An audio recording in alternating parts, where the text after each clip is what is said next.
What's up, people of YouTube? This is Troy here, bringing you guys another video to my channel. And today, I'm finally bringing you guys my Scuf controller review. I hope that everything on the camera looks good. I'm trying out a new camera. I'm just trying to make sure that this looks as good as possible. It's my first time recording with it, so I hope that I'm in frame and you can't, I'm not all blurry or anything like that, and I'm not, like, my head's not cut off. But a couple of weeks ago, about a month ago I think, I got this in the mail. I ordered this, I finally received it. Scuf Impact, as you can see on the back, my PS4 is currently on. Kind of doing this in a hurry, but I do have it planned for this week, so I'm going to go ahead and get this started. Sorry about that. I'm going to go ahead and get this started. So basically, this is the controller, and it's not too much different from your typical Scuf, whether you have an Xbox One Scuf or a regular PlayStation 4 Scuf, except with the addition of the, obviously for PS4, this is a completely different look. It's much bigger. It feels like an Xbox controller. And then obviously the 4 paddles and the wired connection right here on the front.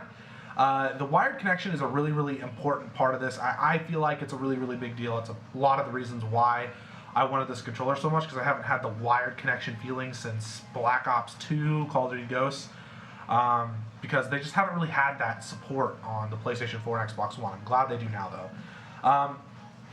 Basically, to make this as sweet and simple and easy as possible, the only complaint that I have about this controller, I have two actually. One is the trigger stops don't work the way I want them to. Now on the Scuf 4PS, I think it was what it was called, the one that had the trigger stops, you could adjust the trigger stops to be as short as possible. So I could just click and it would be the end, right? Like I could click right here and it would be the end of the length. Well, you kind of have a set distance on where, I don't know how well that's focusing. Hopefully it's not too bad.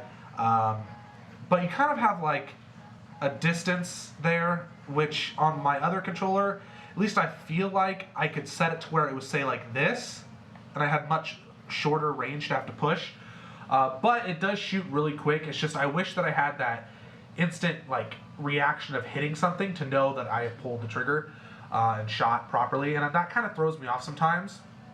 The next part, before I get to my second complaint, because this isn't really a complaint, I don't find myself really using the triangle button to like switch weapons. I just, for some reason, can't get used to it. I think that's just something on my end. I don't think that's something for, like, I don't think it's a Scuf problem, obviously. But something in my brain is telling me that that is not a necessary button to hit. I don't know why. But Square and these ones, they all work really, really well, and everything is fine. Now, my second complaint, my only real complaint with the controller is, for some reason, when I'm playing with this controller specifically, my hands, my fingertips, especially on these last like 2 fingers, not my pinky, but these 2 fingers, they go numb. Like after one game of playing Call of Duty, they'll start to go numb. And I don't know if it's because I'm not used to holding this controller. To any of you guys who happen to have one of these, let me know if that's happening to you. I've had issues in the past with like my fingertips going kind of numb when playing and stuff, but it's a lot worse now that I've gotten this controller. It's like after 1 game, sometimes 2, I just can't even feel my fingertips anymore, and that's really, really bad if you're playing a lot of Call of Duty, because it definitely affects your playing. But now to get into the more positive things of the controller. Obviously, it's very, very durable.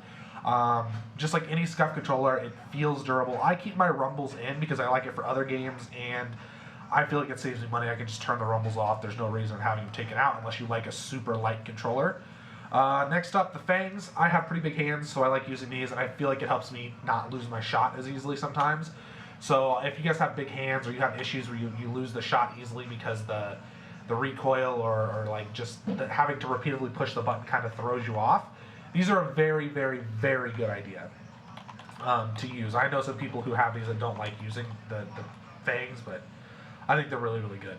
Also, the paddles all work. They click fine. I haven't taken any of these off. I don't know how difficult they are to take off. I probably should have tested that. But from other videos that I've watched, it seems pretty simple, so I wouldn't be too worried in the realms of that. These right here are super easy to take off. I have taken the rings off. No issues there at all. The last controller that I had an issue with the sticks were wearing down super fast. Not really having that issue. I have this white powdery stuff, but that's, I mean, normal, I guess. I don't really have issues with that too much. Buttons all work properly. I guess at the end of the day, is this controller worth the purchase? This was like a $240 $30 controller for me. Is this worth something for you to buy? If you just play Call of Duty every now and then when you get off of work or out of school and whatever, and you only play it 3 or 4 times a week for maybe an hour a day, no. Definitely not worth this. It's just not worth it. If you're an aspiring YouTuber or a pro player or somebody who just wants to be really, really good and you put hours upon hours into the game every single day, is this a good purchase?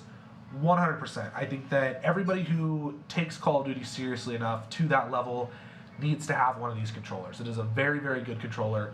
And if you're serious about it, then this is something you should have 100%. Granted, you could get a standard one of these for probably like $150 and not have it all tricked out, like with the grip and the colored buttons and stuff. You could get like a regular black controller or just maybe one color on it and that's it, and everything else is normal, for about $150 around there. So they're not too outrageous. You're basically buying 2 controllers, but you get so many benefits with it. It's definitely a game changer. It's definitely helpful. So that's all I really have for this video. I hope you guys enjoyed it and I hope it was useful.